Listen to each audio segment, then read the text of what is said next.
हाय everyone, मैं Joyee Rai. Welcome to my channel Shiv Shakti tarot 777। अभी जो रीडिंग है वो है according to your moon sign, आपका अप्रैल का लव एनर्जी। ठीक है, तो अप्रैल में 15 to 38 ये टाइम पीरियड रखा है इस रीडिंग के लिए। बहुत इंपॉर्टेंट टाइम पीरियड है, इसीलिए हम इसमें 12 राशियों के अलग अलग वीडियो से देखेंगे कि क्या इम्पैक्ट पड़ रहा है इस इम्पॉर्टेंट टाइम का आपके लव एनर्जी पे। ठीक है, वेनस क्यों इम्पॉर्टेंट है वो भी बता देते हैं। वेनस, सन एंड जुपिटर तीनों मेन ग्रह ट्रांजिट कर रहा है अप्रैल में। वेनस ऑलरेडी 6 अप्रैल को टॉरस पे चले गया है मेष राशि से। इसके बाद 14 अप्रैल को सन मेष राशि पे चला गया मीन राशि से।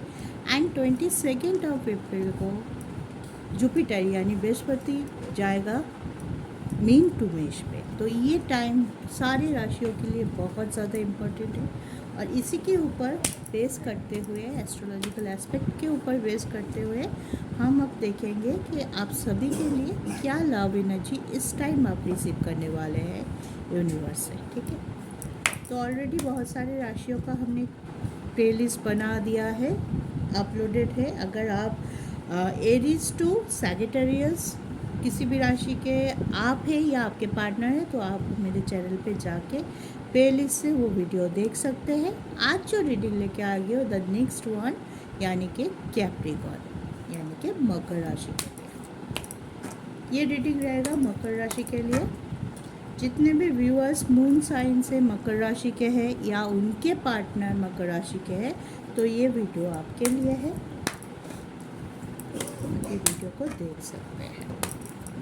ठीक है, चलिए देखते हैं मकर राशि के लिए इस टाइम फ्रेम में क्या लव एनर्जी निकल के आता है।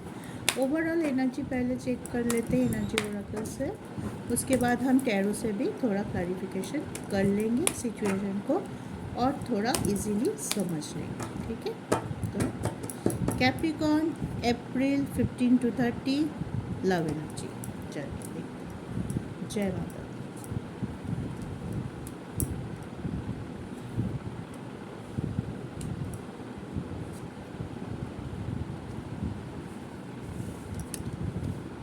तो कैप्रिकॉर्न के लिए क्या आया है एनर्जी में? Goddess of the moon, second chakra and healer of the edges.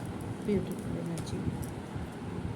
आपको आपके लव लाइफ में अपने इमोशन और अपने प्रैक्टिकलिटी, कुछ चीज़ आप बहुत ज़्यादा इमोशनली होके सोचते हैं, कुछ चीज़ आप बहुत प्रैक्टिकल होके सोचते हैं। ठीक है, दोनों का बैलेंस बराबर रखने की ज़रूरत है, तभी आप फील हो पाएंगे, तभी आप जो भी चाहते हैं अपने लव लाइफ को वैसे आप अपने लव लाइफ को बना सकते हैं, ग्रोथ ला सकते हैं। किसी भी चीज़ पे आपको ओवर इमोशन नहीं डालना है। ठीक है, लव लाइफ क्या होता है, हमारी दिल से कनेक्टेड है, हमारी इमोशन से डायरेक्टली कनेक्टेड है। तो हम इमोशनल होंगे अपने रिलेशनशिप को लेके, हम इमोशनल होंगे आपके पार्टनर को लेके, ये नेचुरल है। ठीक है, लेकिन जहाँ पे है कुछ चीज़ समझने की या आपने कुछ डिसीजन लेने की बात आई या अपने पार्टनर की पॉइंट ऑफ व्यू समझने की बात आई या जो स्टक सिचुएशन आप दोनों के बीच में चल रहा है उसको समझने की बारी आती है, वहाँ पे अगर ओवर इमोशन आप हो गए तो आपकी मे बी आपकी उस ज़्यादा इमोशन आपकी सोच को कवर कर देगा। आप ठीक से सोच नहीं पाएंगे, ठीक से समझ नहीं पाएंगे, क्योंकि आप बहुत ज़्यादा इमोशनली वीक फील करेंगे। कोई भी डिसीजन जहाँ पे आपको लगेगा कि हाँ ये डिसीजन अभी मुझे लेना पड़ेगा ही, अभी बहुत ज़रूरी है, लेकिन वहाँ पे में भी हो सकता है कि इमोशनली आप थोड़ा वीक होके वो डिसीजन ना लें। ठीक है, तो यूनिवर्स आपको यही बोलना चाहिए, अपने आप पे भरोसा रखिए। अगर आपको लग रहा है आपके लव लाइफ के लिए, आपकी खुशी के लिए कोई डिसीजन बहुत ज़रूरी है तो आपको वो चीज़ कर लेनी चाहिए, उसको कल पे मत टालिए, अवॉइड करने की ज़रूरत नहीं है, तभी जाके आप हील हो पाएंगे।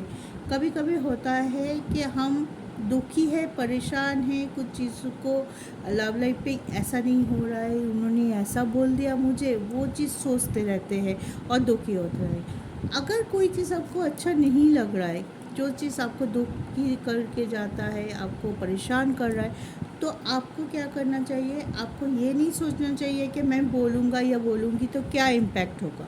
आपको तुरंत उस चीज़ को लेके अपने पार्टनर के साथ डिस्कस करनी चाहिए कि ऐसा क्यों हुआ, आपने ऐसा क्यों किया, या आपने ऐसा क्यों बोला, मैंने ऐसा क्या किया था।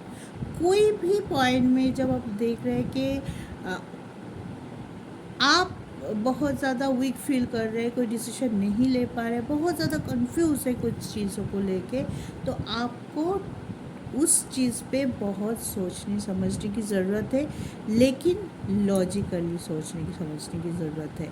खुद की कॉन्फिडेंस को बढ़ाइए। कोई भी फील्ड हो, कॉन्फिडेंस जहाँ पे आप लूज़ करेंगे, आपसे गलत डिसीजन निकल के आएगा, ठीक है। और वो चीज़ आपको बहुत ज़्यादा बाद में जाके रिग्रेट फील करा सकता है। बाद में आप खुद ही सोचोगे दैट पॉइंट मैंने मुझे थोड़ा और सोच लेना चाहिए था, और सोच के और समझ के केयरफुली लेना चाहिए था डिसीजन, ठीक है। तो आपके लिए वही रहेगा कि अपने इमोशन और अपने लॉजिकलिटी, प्रैक्टिकलिटी, इन दोनों को एक बैलेंस ज़रूर बनाइए। बहुत ज़्यादा इस टाइम आप बहुत ज़्यादा जूझ सकते हैं अपने माइंड के पीस के लिए। बहुत कुछ आप सोच सकते हैं, पहले से भी, पास्ट से भी, अभी भी अपने पार्टनर के साथ जो कॉन्वर्सेशन हुआ, उनकी एटीट्यूड आपके तरफ, या आपको लग सकता है वो बहुत अवॉइड कर रहा है आपको नेगलेक्ट कर रहा है, उनके लाइफ में आपकी कितनी वैल्यूज़ है, ये भी आपके दिमाग में आ सकता है कि मेरा रहना ना रहना क्या उनके लिए मायने नहीं रखता। तो ऐसे नेगेटिव थॉट इस टाइम आपके माइंड में आ सकता है, ठीक है, क्योंकि अभी आपका जो एनर्जी निकल के आया है, आप थोड़ा इमोशनली बहुत ज़्यादा वीक है। आप थोड़ा इमोशन को ओवर पावर कर रहा है कि आप बहुत कुछ प्रैक्टिकलिटी नहीं सोच रहे। प्रैक्टिकल होके सोचिए, ठीक है। चीज़ अगर आपको कोई डाउट भी है तो उसको सोचिए, क्या मैं जो डाउट कर रहा हूँ वो सही है, फैक्ट के ऊपर बेस करके करिए, कोई एजम्पशन के ऊपर बेस करके कोई भी डिसीजन आप ना ही ले तो आ जाओ। अपने आप को हील करने की कोशिश कीजिए, सेल्फ लव कीजिए, ठीक है। जब तक आप अपने आप को नहीं प्यार करेंगे, आप किसी और से भी वो चीज़ नहीं रिसीव कर सकते। कोई क्या बोल रहा है मायने नहीं रखते, आप आपको जानते हैं, आप कैसे हैं, आपकी अप्रोच कैसा है, आप एक्चुअल में क्या चाहते हैं, उसके ऊपर ध्यान दीजिए। हाँ, आपकी एटीट्यूड ख़राब नहीं होनी चाहिए।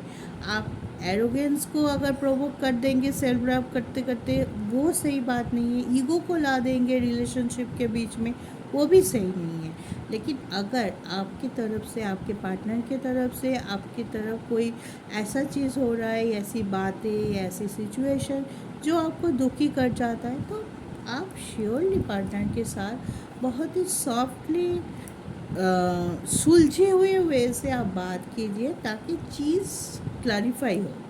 आप बहुत कुछ ऐसे ही सोच लेते हैं, ओवर थिंक कर जाते हैं कभी कभी, और वही चीज़ें आपकी माइंड में बैठ जाता है। कुछ कुछ चीज़ें आप बहुत रिजिडली ले लेते हैं और वो बैठ जाता है, और वो चीज़ क्या होता है जानते हैं, आपकी सारे कामों में वो चीज़ का इफ़ेक्ट पड़ता है कि आपको टायर्डनेस फील होता है, हाँ, आपको काम करने का मन नहीं होता है, दुखी दुखी सा रहने लगे हैं। चीज़ अच्छा भी हो तो भी आप लगेगा नहीं, ये तो मेरे लिए नहीं है, मेरा तो वही होगा, जो भी करूँ मेरा तो रिज़ल्ट वही आएगा। तो इस टाइम आपको ऐसी नेगेटिविटी को अपनी तरफ आने ही नहीं देना है। अगर माइंड में नेगेटिविटी आ रहा है तो बोले नहीं, ऐसा ये सही नहीं है, I am a positive one, मैं अपने हिसाब से अपनी ज़िंदगी जीऊँगी या जीऊँगा, और उसके हिसाब से मैं अपने लव लाइफ को भी सही करने की कोशिश करूँगी। तो इस टाइम सिर्फ दो आपके लिए सजेशन रहेगा, यूनिवर्स के तरफ से गाइडेंस रहेगा कि आप बहुत ज़्यादा इमोशनल होके कुछ भी मत सोचिए, कुछ भी मत कीजिए। अगर इस टाइम आप बहुत ज़्यादा दुखी है, तो अगर कोई बड़ा डिसीजन लेने वाले हैं अपने लव लाइफ के ऊपर, तो मे बी वो मई तक आप पोस्टपोन कर दीजिए। इस टाइम ये जो फेज़ आपका चल रहा है, थोड़ा सा नेगेटिव, थोड़ा सा ज़्यादा इमोशन, ओवर थिंक कर रहे हैं, इस टाइम आप कोई बड़ा डिसीजन ना ले तो ही अच्छा है। खुद को हील करने की कोशिश कीजिए, खुद को इस फेज़ से बाहर लाने की कोशिश कीजिए, अपने ऊपर ट्रस्ट, अपने ऊपर फेथ और कॉन्फिडेंस को इन्हेंस करने की कोशिश कीजिए। ठीक है, जब आप वो आपके खोया हुआ कॉन्फिडेंस फिर से वापस मिल जाएगी आपको, आप देखेंगे ऑलरेडी आपके साथ साथ आपके लव लाइफ के प्रॉब्लम भी सॉल्व हो गए। आप अच्छे से बात कर पाएंगे, अपनी बात रख पाएंगे अपने पार्टनर के सामने, उनकी पॉइंट ऑफ व्यू समझ पाएंगे, एक बॉन्डिंग क्रिएट हो जाएगा। जहाँ पे मिसअंडरस्टैंडिंग हो रहा है वो मिसअंडरस्टैंडिंग अपने आप ख़त्म होते दिखेगा। जहाँ पे आपने कुछ बोला, उन्होंने कुछ बोला, तो क्लियर हो जाएगी ना। Conversation is the must.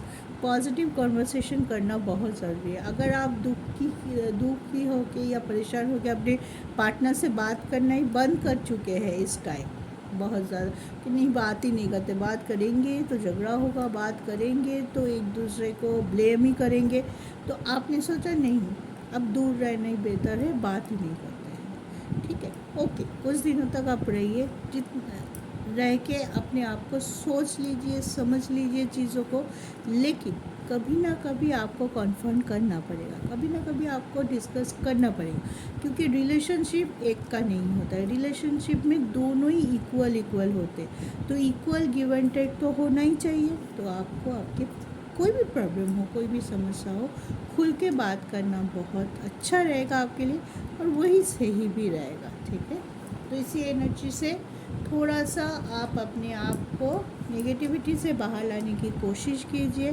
ताकि चीज़ों को समझने की समझ और थोड़ा इंक्रीज़ हो, आप बहुत कॉन्फिडेंट हो, और कोई भी डिसीजन अगर आपको लेना है लव लाइफ के ऊपर, कोई भी डिसीजन हो सकता है, किसी को कमिटमेंट देना, मैरिज के लिए आगे बढ़ना, कोई डाउट क्लियर करना, कोई भी डिसीजन अगर लेना है तो आप सही तरीके से ले पाए। ठीक है, चलिए कैप्रिकॉर्न मकर राशि, अब देखते हैं टैरो से और क्या डिस्कस हो सकता है, क्या एनर्जी आ रहा है आपके लव लाइफ में, और थोड़ा सा देख लेते हैं, क्लियर हो जाएगा।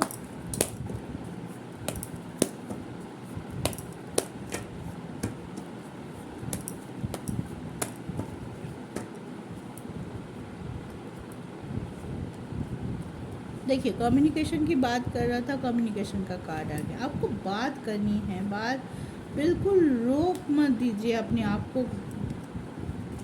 बंद कर चुके हैं शायद आपने अपने आप को।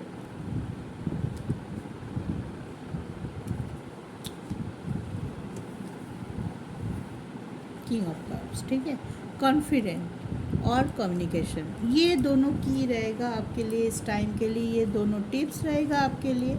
कम्युनिकेशन कैसे करेंगे वो आपको तैयार करना है, कि मैं रूट के बात करूं या समझदारी के साथ बात करूं, चीज़ों को लॉजिकली रखूं, ये इमोशनल होके बहुत ज़्यादा तू मैं के साथ बात करूं, ये आपके ऊपर है कि आप क्या करेंगे। लेकिन आपको ये सोच लेना चाहिए कि आप अगर फाइटिंग मोड ऑन करके कोई चीज़ को क्लैरिफाई करने की कोशिश करेंगे तो चीज़ें और बेहतर नहीं होगी, चीज़ें और थोड़ा सा कॉम्प्लिकेट हो सकता है इस टाइम। ठीक है, तो अगर आपको लग रहा है कि हाँ मुझे बात तो करनी चाहिए, लेकिन मैं अभी बात करूँगी तो मुझे लग रहा है कि थोड़ा सा तो मैं हो जाएगा, आर्गूमेंट हो जाएगा, तो थोड़ी दिन आप वेट कर सकते हैं।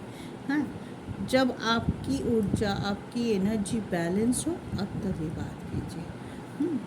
और पेशेंस के साथ बात कीजिए, पेशेंस रखिए कि हाँ ये मुझे सॉल्व करना है तो मुझे आगे आके बात करनी चाहिए। कुछ ऑफ़र अगर आप करना चाहते हैं तो वो भी आप करना चाहते हैं। अगर आप दोनों के बीच में कोई थर्ड पार्टी कंडीशन है जिसके वजह से प्रॉब्लम क्रिएट हो रहा है, कि आप चाहते हैं कि आपके पार्टनर थर्ड पार्टी को खुद से आप दोनों के बीच से हटा दें, वो नहीं कर पा रहे, तो आप बार बार यही बोल रहे हैं कि क्यों नहीं कर पा रहे हो, बहुत दिन हो गए, आपको तो आगे आना है, तो उनकी थोड़ा सा आप टाइम दे सकते हैं उनको, क्योंकि शायद मे बी वो भी अपनी तरफ से कोशिश कर रहे हैं, लेकिन सिचुएशन हो सकता है कि ऐसे डेलिकेट हो कि वो अभी के लिए नहीं कर पा रहा है, लेकिन वो भी किसी डिवाइन टाइम के लिए रुका हुआ है। दिखाई दे रहा है कि ऑफर, प्यार, इमोशन आप दोनों का जुड़ा हुआ है, लेकिन किसी न किसी वजह से अभी आप एक दूसरे को समझ नहीं पा रहे। थोड़ा सा मिसअंडरस्टैंडिंग बढ़ा हुआ है। स्टेबिलिटी पे फोकस कीजिए कि हाँ, हमें तो इस रिलेशनशिप को लेके दूर जाना है। फ्यूचर अगर देखते हैं, चाहे आप मैरिड हो चाहे आप रिलेशनशिप में हो, किसी न किसी तरीके तो आप अपने पार्टनर के साथ फ्यूचर देखते हैं। अगर मैरिड हो तो आप स्टेबिलिटी पे फोकस कीजिए, अगर आप रिलेशनशिप में हैं तो आप कमिटमेंट पे फोकस कीजिए। आपको आपके गोल की तरफ धीरे धीरे स्टेप लेना पड़ेगा। रूठ के बैठे रहेंगे तो नहीं होगा। अगर बड़ा डिसीजन लेना भी है तो दोनों एक साथ मिलके डिस्कस करने के बाद लीजिए। ऐसा मत कीजिए कि मैंने मेरा डिसीजन आपको दे दिया, ये मेरा फाइनल डिसीजन, ना उनकी सुने ना अपना कुछ डिस्क्राइब किया। बिल्कुल मत कीजिए। उनका सुनिए, आपका बताइए, फिर टाइम लीजिए। अगर आपको लग रहा है कि this is not the right time, तो इस टाइम हड़बड़ी में कोई डिसीजन मत लीजिए, ठीक है?